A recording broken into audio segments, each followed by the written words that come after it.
lama banget ya kita nggak ketemu, udah hampir kurang lebih 3 minggu, tapi kayaknya nggak 3 minggu deh, lebih deh Kak Abrar. Berarti minggu-minggu terakhir aku nggak dipanggil ya. Kayak lebih dari 3 minggu deh. Dia sibuk Brar, bukan. Ada Om Yuke dan juga Mas Gita, halo. Halo. Yeay, Jerman menang jadi juara Piala Dunia U17. Padahal udah 3 kali loh Om Yuke nonton Justru khusus itu, buat Brazil. Kalau datang ke sini nonton, dia menang. Begitu ditinggal kalah. Kalau Om Yuke selain timnas Indonesia kemarin siapa? Kayak yang pegangin lilin. Tapi sayang ya gagal pegang lilinnya. Kalau Om Yuke siapa? Berjaya Jerman memang. Oh Jerman Oh, juga. betul. Yeay. Dari dulu gue emang Jerman. Enggak, emang Jerman ya dari dulu ya? waktu awal dia bilang Belanda. Begitu lihat Belanda kok nggak masuk baru ke Jerman. Iya. Tapi secara keseluruhan walaupun misalnya kita nggak terlalu jauh lah ya timnas Indonesia, cukup puas nggak sih dengan perhelatan Piala Dunia di Indonesia ini? Jadi tuan rumah, nyangka nggak bakalan, maksudnya kayak cukup puas kah atau gimana Bung Ika? Udah sangat bagus lah ya, Iya, kita betul. terlepas dari berbagai kontroversi yang kemudian mengemuka, tapi secara umum kita harus berikan apresiasi ya sama LOC yang sudah kerja keras untuk bisa terhelatnya penyelenggaraan Piala Dunia Under 17 ini, terutama juga bagi Pak Erik ya dengan lobby-lobby yang luar biasa kita menjadi tuan rumah. Gue pikir kita harus bersyukur lah, artinya kita untuk level turnamen FIFA pun sebenarnya walaupun di kelompok umur kita bisa kok, karena sejatinya kita memang punya stadion yang memadai sebetulnya ya gitu ya. Tinggal nanti bagaimana ke depannya supaya stadion ini nggak mati, nggak nganggur, bisa terus digunain. Itu makanya nanti kita harapkan akan ada event-event besar lagi di sini gitu. Iya ya, kita doain ya mudah-mudahan nggak berakhir sampai di sini, tapi Iya. malah ini awal dari event-event besar di Indonesia. Kalau Mas Gita sendiri puas nggak lihat Indonesia sebagai host Piala Dunia kemarin? Kalau melihat dari sisi penyelenggaraan, iya ya. Kita juga harus melihat seperti Qatar. Qatar kan dari sisi penyelenggaraan pada saat mereka menangani Piala Dunia Senior berhasil dari sisi penyelenggaraan, tidak dari sisi prestasi. Mungkin kita juga sama ya, kita gugur di putaran pertama Under 17 kita, tapi kita secara penyelenggaraan menyelenggarakannya dengan sangat baik di 4 kota yang sudah dijanjikan. Kemudian kalau kita lihat di tengah persiapan yang sangat mepet itu, kalau bisa dibilang bahwa keempat stadion di luar ada drainase yang tidak terlalu baik di Jakarta International Stadium, dan Jakarta International Stadium juga dipersiapkan dengan waktu yang lebih mepet dibanding 3 yang lain, karena 3 yang lain kan direncanakan jadi tuan rumah Under 20, tapi ini saya pikir juga ini penyelenggaraan yang sangat baik untuk keseluruhan kita sebagai penyelenggara. Tadi kalau Yuki udah bilang LOC menjalankan tugasnya dengan sangat baik. Dari sisi aku sendiri, broadcast kita sangat terbantu dengan LOC yang ada di seluruh stadion. Oke, tapi Mas Gita sama Om Yuke ini kan udah sempat ganti rumput ya? Iya. Kenapa masih ini juga ya? Iya, ada itu kan yang sempat jadi perdebatan ya. Sebelum ini kan saat pas diresmikan pertama kali JIS itu kan luar biasa sempurna lah ya. Bahkan saat itu sempat dites dengan hujan besar pun langsung airnya tiris gitu ya. Tapi karena ketika itu kemudian nggak digunakan, airnya begitu lama kosong, mau tidak mau juga perawatannya terabaikan. Ada aroma-aroma politik juga di sana, rumputnya nggak terurus. Somehow tiba-tiba ya harus jadi tuan rumah Piala Dunia, akhirnya kerja bikin 1000 candi di dalam semalam kan. Rumputnya itu diganti semua pakai rumput golf. Kan kalau kita bisa nonton di beberapa tayangan tuh ketika pas rame-rame ganti rumput kan, dari pengelolanya itu pun dari konsultannya itu mengatakan ini harus diganti rumputnya Pak. Kata Pak Erik pakai rumput apa? Rumput golf gitu ya. Jadi akhirnya tambel-tambelan lah itu. Terus ada juga sebagian rumput yang diambil dari tempatnya Dewa United tuh yang di Megamendung juga. Jadi makanya kelihatan belang-belang kan gitu kan. Tapi klaim dari peserta katanya sih nggak ada masalah, katanya tetap bolanya bagus, jalan ngalir gitu ya. Cuman outlook dari tayangan jelek ya gitu. Iya, betul. Kayak hitam-hitam gitu ya. Bukan cuma dari tayangan ya. Kalau kita datang ke stadion juga kan kelihatannya jelek. Waktu pertama kali datang ke sana tuh hari kedua ya. Kok rumput kayak gini dibandingkan dengan stadion lain ya. Solo, Surabaya yang udah main duluan. Oke, cuman kalau pemain-pemain bilang bolanya mengalir dengan sangat baik ya. Bola itu nggak ngerem kata dia. Jadi kan kalau bola ngerem kan repot ya. Bola ngerem itu kadang-kadang bola harusnya keluar, bolanya berhenti sehingga bisa dikejar oleh lawan dan segala macam. Ini yang tidak terjadi. Jadi kalau dilihat dari sisi rumput sih oke-oke aja. Kalau ada banjir, ada genangan air saat itu kan beda, bukan rumput itu ya, itu drainase yang Iya. tidak ini, jadi beda juga. Yang nggak ininya. maksimal ya. Iya, betul. Tadi mungkin kata Om Yuke juga kan udah lama nggak dipakai, Iya. maintenance-nya juga kurang bagus. Iya. Tapi secara overall kalau dari stadion-stadion yang ada cukup puas. Iya. Mas Gita kan datang di Solo sama di. Di Solo dan JIS nonton ya? di Jakarta, Ah. kerja di Solo. Oke, Mas Gita ngelihatnya secara langsung kan, berarti Mas Iya. Gita datang ke stadion. Solo itu perebutan tempat ketiga dan final hujan deras. Sampai kita bercanda dengan orang-orang HBS yang orang-orang FIFA yang datang dari luar negeri bahwa tenang 15 menit sebelum kick off akan berhenti hujannya karena kita punya pawang, dan itu benar-benar terjadi. Tapi di luar apapun itu tidak sama sekali, tidak ada banjir, tidak ada genangan air di dalam stadion. Genangan airnya sesaat hanya ada di rumput artifisial yang ada di keliling lapangan ya, tapi tidak masuk ke lapangan. Lapangannya jadi oke. Ya, berarti Kalau- untuk kualitas oke ya. Ya, kalau kita buat skala dari 1 sampai 100 sih, gue pikir dari sisi fasilitas stadion kita 75 lah poinnya. Udah oke Karena dong kita berarti. failnya menurut gue di JIS. Suka nggak suka, walaupun memang itu drainase, tapi tetap kan dilihatnya ini sebagai bagian dari kota penyelenggara yang sayangnya itu ada celah di situ. Tapi kalau di stadion yang lain, terutama Jalak Harupat ya, gue acungin jempol Jalak Harupat itu luar biasa. Sangat itu yang terbaik. Luar dibilangnya. biasa, jadi hujan segede-gede gaban gitu ya, tetap aja walaupun sempat terhenti gitu ya, terhenti itu bukan karena drainase tapi karena petirnya. Petir. Iya, iya. Tapi kalau rumputnya itu airnya langsung tiris. Jadi karena memang mereka disiapkannya 6 bulan kan untuk buat under 20 nggak Iya, jadi, nggak itu nggak boleh dipakai, benar-benar dirawat, itu sempurna banget tuh kalau Dan tidak dipakai liga mereka ya. nggak dipakai liga. Ini artinya memang kalau misalnya memang Indonesia benar-benar memperhatikan, artinya bisa ya. Bisa, Menjadikan bisa. stadion Betul. jadi layak banget dipakai. Betul. Ini Terus- udah terbukti di Terus yang kan? kedua, ini juga untuk evaluasi ke depan nih, bahwa sebenarnya kalau stadion kita tuh nggak kalah kalau untuk penyelenggaraan event besar ya. Yang kita perlukan tuh lapangan-lapangan pendukungnya. Latihan ya. Lapangan latihan pendukungnya itu yang perlu dibanyakin, bukan cuma kepentingannya untuk para tim tamu yang datang karena mereka juga perlu latihan setiap hari, tapi juga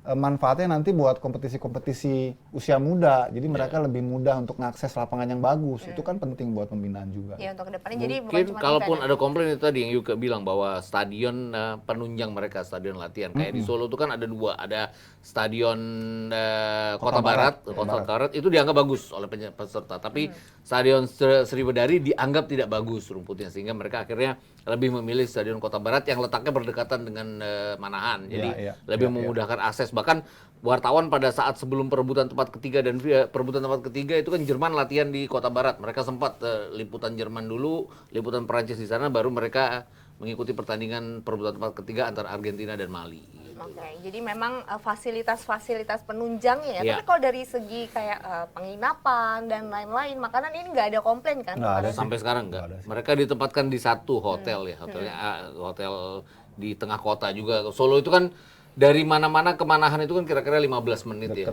Dalam macet pun sekitar hanya 20 menit.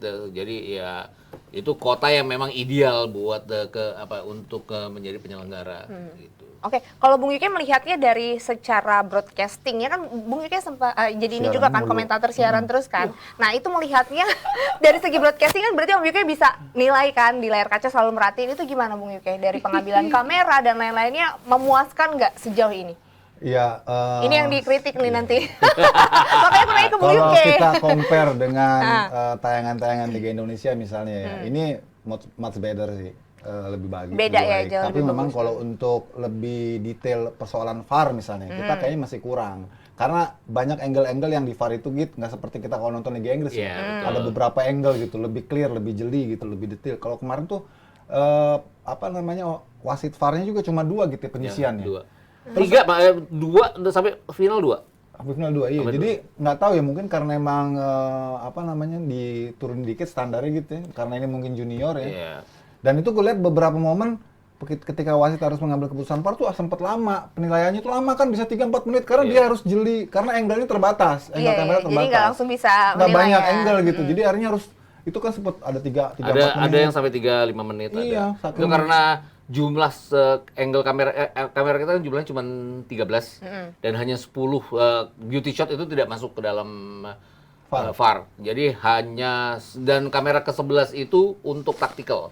Jadi tidak masuk juga. Jadi benar-benar hanya mengandalkan 11 kamera yang ada. Idealnya untuk berapa masuk. sih Kit, kalau untuk kayak kemarin? Kalau Piala Dunia itu kan 20 kamera yang masuk ke VAR. Kita berapa? Kalau kita 11 11. kamera yang masuk ke VAR. Hampir Tapi setengah kita ya, kurang juga kalau Piala Dunia kan ada yang namanya goal line technology. Kita ada goal line di dalam VAR, nggak teknologi. Jadi nggak ada grafis yang menunjukkan bola lewat atau enggak. Kita hanya ada kamera yang Goal line tegak aja. lurus terhadap goal line. Jadi kalau ada lewat goal line, kayak waktu penjaga gawangnya Brasil nepis gawang Bola. tendangan Inggris tuh dari garis itu ada ininya, ada apa Kelihatan. penunjang VAR-nya kelihatan. Tapi ya akibatnya penilaian dari mereka itu kan tim VAR yang harus bikin kan, bukan host broadcast. Kita kirim gambar ke tim VAR mengedit, kemudian balik ke kita yang nayangin ke atas. Nah, itu nayanginnya itu mereka bikin videonya itu lama karena angle-nya harus dicari yang terbaik mungkin. Oke, Tapi tapi better lah. better. iya oke lah ya, Ya, maksudnya. itu sih ada hubungannya dengan budget under 17, beda dengan budget under 20, Oh, beda beda dengan budget senior ya. budget senior. Oke, tapi so far Mas Gita nggak ada kendala kan sama teman-teman? Kita juga untuk pertama kalinya tahu bahwa ada yang namanya quality control FIFA. Apa tuh? Jadi di Danmogot, di IBCC itu ada 2 sosok dari host broadcasting services FIFA yang selalu menggait kita. Syutingnya harus seperti ini, syutingnya harus seperti ini, syutingnya harus seperti Jadi ini. diawasin langsung ya. Diawasin langsung oleh Ternyata. mereka. Dan QC-nya dari mereka, kita kirim mereka udah oke, ya udah jadinya tanggung jawab mereka. Jadi Oke, ini hal-hal yang kita nggak tahu ya. Hebat ya di Dagri. kalau liga Ada yang itu di depan, ada yang di kalau liga belakang itu kan kamera. kita hanya kirim ke TV-nya, udah nggak di quality control lagi. Oh, jadi kayak udah Kalau standarnya ini, udah tahu segitu. Untuk pertama kalinya juga aku baru tahu bahwa di dalam produksi sepak bola itu harus respect the ball. Jadi kalau bola dalam permainan, replay itu nggak boleh ditayangin. Tapi ada juga sih netizen yang bilang kok replaynya lama segala macam gitu. Itu tadi karena kita harus menunggu momen bola berhenti baru replay itu ditayangin. Dan pelajaran-pelajaran juga untuk wasit-wasit kita, terutama yang melihat bagaimana wasit-wasit mengambil keputusan tuh, itu penting banget ya gitu. Iya. Jadi mereka membiarkan dulu play on sampai Iya, bola itu betul, mati, mati, baru iya. mereka call gitu ya. Ya, bahkan kadang-kadang kita bilang kok hakim garisnya lambat, itu karena mereka nunggu Iya. bolanya mati. Kan? Betul, karena VAR itu mekanismenya harus bola itu mati Mati, dulu. iya. Walaupun offset pasti kan kita pernah dengar kejadian waktu di Inggris gitu ya. Iya. Dibuka kan itunya speaker kan. Wait, delay, Nah. tunggu Iya, gitu iya. sampai selesai gitu. Baru dia kemudian melakukan call gitu.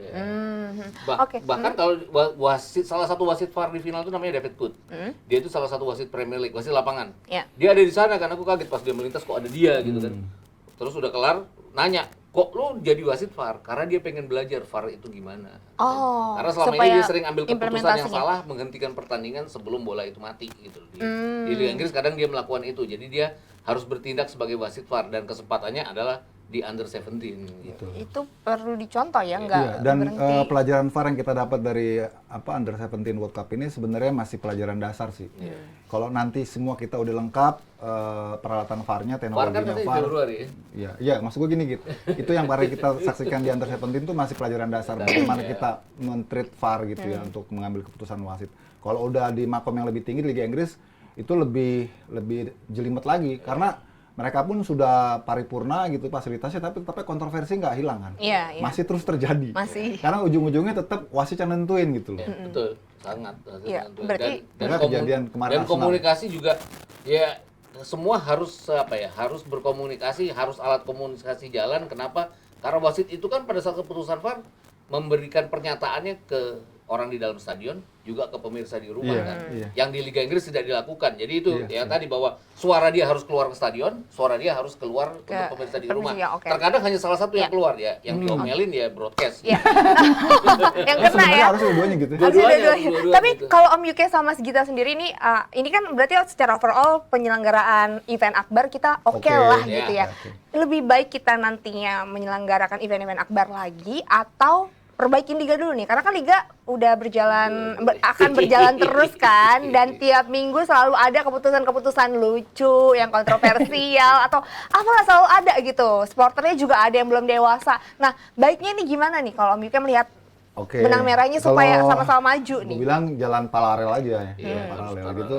Bahwa liga memang itu PR yang sampai sekarang pun harus kita benahin, tapi di sisi lain apa yang sudah kita lakukan, yang kita dapatkan dari perhelatan ini juga tetap harus diterusin gitu loh. Jadi supaya jangan saling tunggu-tunggu. Soalnya kalau nunggu liga dulu ini Nggak jalan-jalan. sebaliknya Karena juga lama gitu. ya membenahi kan, maksudnya tapi susah harus ya. Kalau kita kan gini, kalau di liga itu sorry aja. Kadang-kadang ada keputusan yang memicu kemarahan penonton. ya. Kalau di timnas nggak ada ya seperti itu. Kemarin aja pada saat kita tersingkir lawan Maroko, itu ada insiden harusnya kita dapat penalti ya. Mata awam menangkapnya itu penalti. Tapi wasit VAR menganggapnya bahwa itu terkena paha pemain dulu, kemudian baru bental. Jadi ball to hand. Jadi tidak penalti. Penonton kita terima-terima aja kok. Apa mungkin nggak sih menerimanya si penonton ini karena kepercayaan mereka sama perangkat pertandingan? Iya, mungkin juga Mungkin karena juga. berbau-bau asing ya. Iya, jadi kan ya maksudnya kalau kita lebih trust sama seseorang yang jalanin kan maksudnya kayak jadi oh iya mungkin dia bener nih gitu. Iya. Kita ingat kan gitu dulu juga kita pernah tuh gunain wasit asing kan. Iya. Kita percaya aja tuh. Ya 2016 Nggak banyak ribut. Padahal sempat terjadi kontroversi Salah. juga ya waktu Persija lawan Persib gitu ya. Bola tendangan siapa tuh dulu tuh Ezekiel yang bola masuk. Iya. Ezekiel apa? Ezekiel yang Iya, bola masuk. Ezekiel, iya, Terus betul. kena jaringnya yang ketat jadi bolanya itu keluar lagi. Akhirnya wasit putusin nggak masuk. Itu Tapi wasit nggak ada asing kontrol. tuh, Ya, tapi wasit nggak ada asing yang tuh. kontrol, Itu nggak ada Australia yang juga. heboh. Australia. Iya. Ya rame juga, tapi maksud gue ya udah so must go on gitu loh. Hmm. Ya besok pun juga aku pikir sama aja gitu, kayak gitu juga. Pasti kontroversi itu nggak akan hilang sepenuhnya, pasti akan ada juga. Walaupun nanti ada VAR gitu kayak Bali, pasti akan ada. Ada satu insiden VAR tuh di waktu di pertandingan Brazil lawan Inggris di JIS. Jakarta International Stadium. Itu keputusannya lama tuh 5 menit. Lalu dia lihat angle-nya kayak apa, dia 5 menit. Penonton tuh udah Tapi mereka menerima itu loh karena ya udah ini jadi memang mentalnya beda ya mungkin ya. Nggak tahu kalau di sepak bola lokal apakah akan menerima atau sekedar gitu atau lebih dari itu nggak tahu ya. Kita lihat nanti tapi mudah-mudahan bisa semakin dewasa ya dengan apa ya berjalannya yang udah kita kan tahu ya banyak kejadian Gue rasa juga. harus dituntun dulu sih gitu ya. Untuk berapa game tetap harus ada supervisi dari wasit VAR di luar, wasit Iya. VAR FIFA yang datang gitu untuk jadi supervisi gitu. Mungkin yang menarik adalah gini, waktu pertama kali jadi penonton di JIS, aku tuh sampai masuk stadion kan beli minuman, harus dibuka kan botolnya. Iya. Tutupnya harus Masukin dibuka. plastik ya. Enggak masukin plastik. Botolnya boleh dibawa tapi tutupnya itu dibuka. Kenapa Mas? Nanya kenapa? Ini peraturan FIFA baru. Biar? Biar nggak bisa dilempar kalau ke lapangan. Oh. Karena kalau ditutup jadi Kalau benda itu yang kan keras. angin dia kan, Iya, jadi iya, nggak jadi akan keras, jauh iya. gitu. Iya. Oh, oke. Nah, itu Atau kalau harus kayak gitu. tapi kalau itu tadi kata Om Yuke sama Mas Gita, baiknya berjalan paralel ya. Tapi Iya. kalau kata Jebretim gimana? Mendingan kita menyelenggarakan lagi event akbar misalnya kayak Piala Dunia U20 atau perbaiki liga dulu. Boleh kalian komen di bawah sambil nanti kita bakalan bahas juga bahasan yang nggak kalah seru sesaat lagi.